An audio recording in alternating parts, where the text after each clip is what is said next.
हमें दिखाया जाता है एक बहुत बड़ा शानदार शिप। ये शिप निकल चुका है न्यूयॉर्क की तरफ और इसमें टोटल 600 पैसेंजर सवार होते हैं। शिप के अंदर पार्टी चल रही होती है, एक सिंगर स्टेज पर गाना गा रही होती है, सभी लोग डांस कर रहे होते हैं, एंजॉय कर रहे होते हैं। सब कुछ सही लग रहा था, बहुत खुश थे सभी लोग, लेकिन उन्हें जरा भी अंदाजा नहीं था कि उनकी ये पार्टी बस कुछ ही देर की है, क्योंकि अगले ही पल उनके साथ एक बड़ा हादसा होने वाला है। तभी एक अजीब चीज होती है। हम देखते हैं कि इंजन रूम में एक आदमी खड़ा होता है और वो लीवर को ऊपर की तरफ करता है। वहाँ एक तेजधार वायर टाइट होकर सीधा पार्टी एरिया के बीच से गुजर जाता है। ये इतना तेज होता है कि देखते ही देखते वहाँ मौजूद सभी पैसेंजर्स की बॉडी के 2 हिस्से हो जाते हैं। दोस्तों, ये मंजर बहुत ही डरावना होता है। हर तरफ पैसेंजर्स की बॉडीज पड़ी होती हैं, मगर इस मौत के जाल से एक छोटी बच्ची जिसका नाम कैटी है वो बच जाती है। उसकी हाइट कम होने की वजह से वो वायर उसके सर के ठीक ऊपर से निकल जाता है। अब कहानी सीधा 40 साल आगे चली जाती है। हम एक टीम को देखते हैं जो एक टग बोट की मदद से इस जहाज को किनारे की तरफ लेकर जा रहे होते हैं, लेकिन अचानक उनका वो पुराना जहाज डूबना शुरू हो जाता है। ग्रुप की एक लड़की जिसका नाम मेलेनी है, टीम का लीडर मेलेनी को उस डूबते हुए शिप पर भेजता है। उसे उस वायर को रिलीज करना होता है जो शायद उनकी टग बोट को नीचे की तरफ खींच रहा है, जिसकी वजह से उनकी बोट डूब सकती है। मेलेनी उस शिप के पास जाकर देखती है, वहाँ एक दरार होती है जिसकी वजह से पानी शिप के अंदर आ रहा होता है। टीम का लीडर ऑर्डर देता है शिप को छोड़कर टग बोट पर वापस आ जाओ और टग बोट लेकर यहाँ से निकल जाते हैं। लेकिन मेलेनी कहती है अगर हम यहाँ से ऐसे ही चले जाते हैं, जितना वक्त हमने इस शिप को ढूंढने में लगाया है वो सब जाया हो जाएगा। कुछ भी करके हमें इस शिप को किनारे तक लेकर जाना होगा। मेलेनी अपने 2 साथियों को बुलाती है, तीनों मिलकर दरार को बंद कर देते हैं और वो अपने मिशन में कामयाब हो जाते हैं। बाद में ये शिप बेचकर अच्छा खासा पैसा कमाते हैं। हमें दिखाया जाता है रात को वो टीम अपनी जीत की खुशी मना रही होती है, सभी लोग पार्टी कर रहे होते हैं। तभी उनके सामने जैक नाम का एक आदमी आया। जैक ने उन्हें बताया कि वो एक वेदर सर्विस पायलट है। जैक उन्हें कहता है 40 साल पहले जो शिप समंदर में गायब हो गया था, मैं जानता हूँ वो कहाँ है। उसने बताया कि उस जहाज में खजाना है और अगर वो सब मिलकर इस जहाज को ढूंढ लेते हैं तो वो सब रातों रात अमीर हो सकते हैं। खजाने की बात सुनते ही ये पूरा ग्रुप जैक का साथ देने के लिए फौरन तैयार हो जाता है। फिर वो सभी लोग मिलकर इस जहाज की तलाश में निकल जाते हैं, जिसकी खबर आज तक किसी को नहीं थी वो कहाँ और कैसे गायब हो गया था।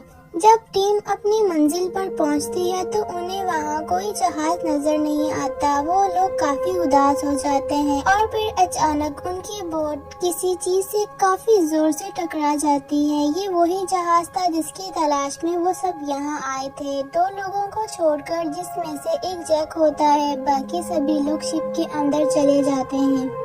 जहाज के अंदर जाते ही कुछ अजीबोगरीब चीजें होना शुरू हो जाती हैं। जहाज का अंदरूनी हाल काफी बुरा होता है। हर तरफ टूटी फूटी पुरानी चीजें पड़ी होती हैं। एक आवाज का पीछा करते हुए वो लोग एक घड़ी तक पहुंचते हैं जो आवाज कर रही होती है। जैसे ही टीम का एक मेंबर उस घड़ी को हाथ लगाता है तो वो घड़ी जोर से आवाज करने लगती है और सब लोग डर जाते हैं। वहीं पर एक स्क्रैबल बोर्ड पर कुछ लफ्ज खुद ब खुद सेट हो जाते हैं जिस पर वेलकम लिखा होता है। ये सब कुछ बहुत ही अजीब और शक पैदा करने वाला होता है। अचानक फर्श टूटने लगता है और उनका एक साथी नीचे गिरने लगता है। मेलेनी फौरन उसे पकड़ लेती है। अपने साथी को ऊपर खींचने के दौरान मेलेनी को वहाँ एक छोटी लड़की कैटी दिखाई देती है और वो पलक झपकते ही गायब हो जाती है। मेलेनी ये सब देखकर काफी हैरान होती है और वो डर जाती है। उसे कुछ समझ नहीं आ रहा होता यहाँ क्या हो रहा है। फिर वो लोग आगे बढ़ते हैं और कैप्टन के कैबिन में पहुंच जाते हैं। वहां उन्हें एक ऐसी चीज मिली जिसने उन्हें हैरान कर दिया, एक डिजिटल वॉच। ये जहाज 40 साल पुराना था और उस वक्त ऐसी मॉडर्न घड़ियां नहीं होती थी।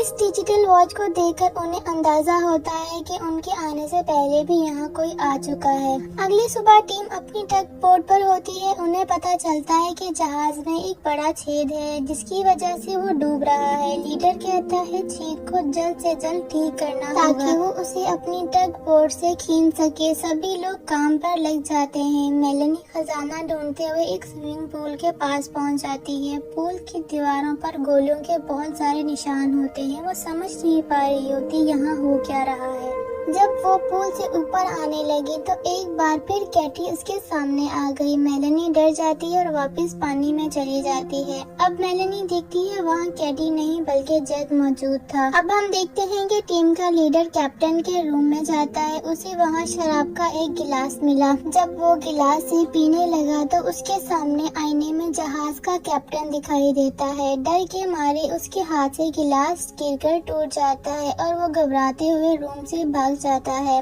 दूसरी तरफ हमें दिखाया जाता है टीम के साथी मार्क को एक औरत के गाने की आवाज सुनाई देती है। वो उस आवाज के पीछे जहाज के एक बड़े एरिया में चला जाता है। वहाँ उसे वो सिंगर दिखाई देती है। मेलेनी और जैक ने जब लॉन्ड्री रूम का दरवाजा खोला तो उनकी तरफ पानी और ढेर सारी बॉडीज आई। ये देखते हुए वो लोग आगे बढ़ते हैं जहाँ जैक को कैबिन में एक लग्जरी कार दिखाई दी। फिर अगले रूम में जाते हैं। उन्हें 9 बॉक्सेस मिलते हैं और हर एक बॉक्स में 28 सोने की प्लेटें होती हैं। इतना बड़ा खजाना देखकर उन्होंने जहाज छोड़कर सिर्फ सोने को ले जाने का फैसला किया। सोना टग बोट लोड किया और कैप्टन ने बोट स्टार्ट की। तभी सिलेंडर अपने आप लीक हो गया और गैस फैलने लगा। मेलेनी ने कैटी को फिर देखा जो उसकी तरफ मदद के लिए आ रही थी।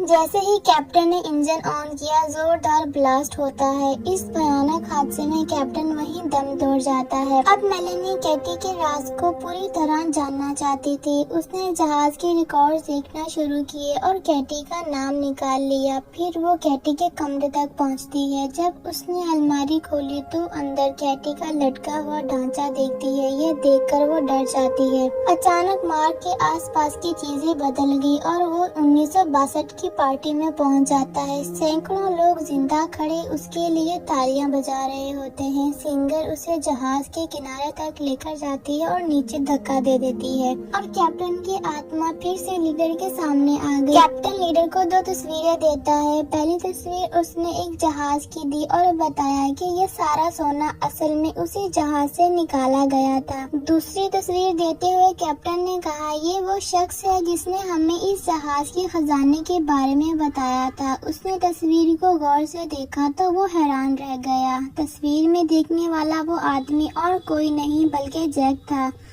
मगर हैरानी की बात ये थी ये तस्वीर 40 साल पुरानी थी लेकिन जैक उसमें बिल्कुल वैसा ही दिखाई दे रहा था जैसे कि वो आज जीता है। जैक की हकीकत जानने के बाद लीडर मेलेनी को तलाश करने लगता है। उसके सामने कैप्टन की जली हुई आत्मा आती है और वो डर के वहाँ से भागने लगता है। भागते हुए वो मेलेनी से टकरा जाता है। खौफ की वजह से लीडर को मेलेनी का चेहरा भी उस आत्मा जैसा दिखाई देता है और वो मेलेनी को भूत समझकर उस पर हमला कर देता है। मेलेनी अपने आप को बचाते हुए लीडर के पैर में चाकू मार देती है। इसका फायदा उठाते हुए जैक फौरन पीछे से आता है और लीडर को बेहोश कर देता है।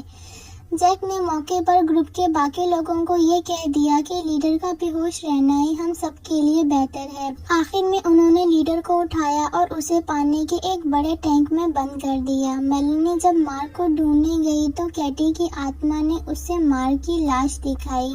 कैटी ने मेलेनी के कंधे पर हाथ रखा और सीधा 1962 की उस दर्दनाक पार्टी में ले जाती है जहां उस शिप के सभी लोग मारे गए थे। कैटी ने दिखाया है कि कैसे सोने की चोरी के लिए शेफ ने जहर दिया, लोगों को वायर से काटा गया और कैटी को उसके ही कमरे में फांसी दी गई। ये सब लेडी सिंगर का प्लान था मगर आखिर में वो सिंगर भी सोने के मास्टरमाइंड के हाथों मारी गई। जब कैटी ने उस मास्टरमाइंड का चेहरा दिखाया तो मेलेनी की आंखें खुली की खुली रह गईं। वो शख्स और कोई नहीं जैक था। मेलेनी समझ गई कि जैक ने उन्हें सिर्फ जहाज ठीक करवाने के बहाने से यहाँ बुलाया है। उसे लीडर की याद आती है जिसे उन्होंने टैंक में बंद कर दिया था। वो लीडर को बचाने जाती है लेकिन जब तक टैंक में पानी भर चुका था और लीडर मर जाता है। जैक ने मेलेनी के सामने अपना राज खोला। उसने कहा, हम दोनों चीजें जमा करने वाले हैं। तुम शिप जमा करती हो और मैं आत्माएं। उसने बताया कि वो एक सोल कलेक्टर है और अगर जहाज बर्बाद हो गया तो उसकी मैनेजमेंट नाराज हो जाएगी। मेलेनी ने जैक की बात मानने से इनकार कर दिया। जैक ने उस पर लोहे की रॉड से हमला किया। मेलेनी ने एक तीर जैक की टांग में मार दिया और फौरन पानी में कूद गई। जहाज में एक भयानक ब्लास्ट होता है। मेलेनी पानी के अंदर जहाज के एक हिस्से में फंस जाती है। तभी कैटी की आत्मा आती है, उसे हाथ पकड़कर ऊपर जाने का रास्ता दिखाती है। मेलेनी देखती है जैक की कैद से बाकी आत्माएं आजाद हो चुकी हैं और आसमान की तरफ जा रही होती हैं। जब उसे बोट पर लाया जा रहा था तब वो देखती है जैक अभी भी जिंदा है और वो उस शिप का सारा गोल्ड चुराकर दूसरे शिप पर ट्रांसफर कर रहा होता है। वो इस दौलत के लालच में और लोगों को मारकर उनकी आत्माओं को कैद करना चाहता है।